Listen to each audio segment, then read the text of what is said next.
വർഷത്തോളാ കൊടും കാട്ടിൽ ആദിവാസികളോട് താമസിപ്പിക്കാൻ വിട്ടത്. അത് എന്തിന്? ഇതാ ചെക്കന കണ്ടില്ലേ, വിവേകൊബ്രം.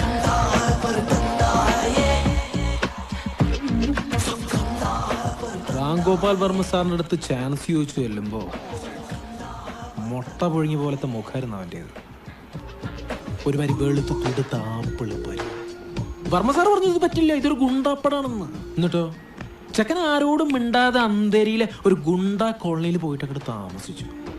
ഗുണ്ടകളുടെ ഇരിപ്പും കട്ടപ്പും നട്ടപ്പൊക്കെ അങ്ങോട്ട് പഠിച്ച് വെയിലൊക്കെ കൊണ്ട് കറുത്ത് കരിവാളിച്ച് നല്ല സെറ്റപ്പായിട്ട് അങ്ങോട്ട് തിരിച്ചു തന്നു. ഓഫീസിന്റെ വാതിൽ ചവിട്ടി തുറന്ന് മേശപ്പുറത്ത് ചാടിക്കയറി വർമ്മ സാറിന്റെ നെറുകം തലയിലേക്ക് തോക്കും ചൂട്ടിട്ട് 4-5 ഡയലോഗ പട്ടപ്പട്ടയെന്ന് വർമ്മ സാർ കോരി തരിച്ചു പോയിട്ട് പറഞ്ഞു, നീ തന്നെ നമ്മുടെ പടത്തിലെ ഹീറോ. അതായിരുന്നു ലെവന്റെ പെർഫോമൻസ്. മാഷിന്റെ പരുവത്തിന് പറ്റിയ റോൾ ഈ പടത്തിലില്ല മാഷ്. എന്നാ ഞാൻ ഇനി ഒരിക്കൽ വരാം. വേണ്ട, ആവശ്യമുണ്ടെങ്കിൽ വിളിച്ചോളാം. ശരി.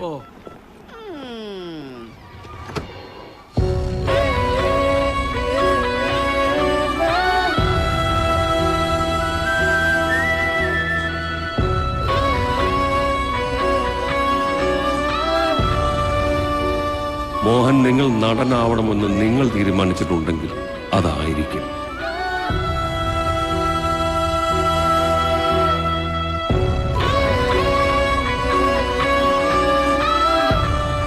മോഹനേട്ടാ, കുറച്ചു ദിവസം നിൽക്കാനുള്ളതല്ലേ, ഈ അച്ചാറും കൂടി വെച്ചോ. അച്ചാറും കിച്ചാറും ഒന്നും വേണ്ടേ, അതൊന്നും അവിടെ ശരിയാകില്ല.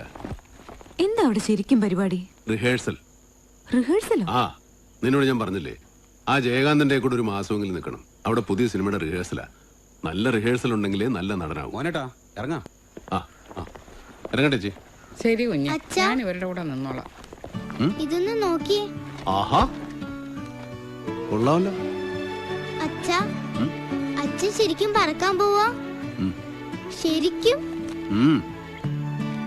ഇത്തവണ അച്ഛൻ ശരിക്കും പറക്കാൻ പോവാ.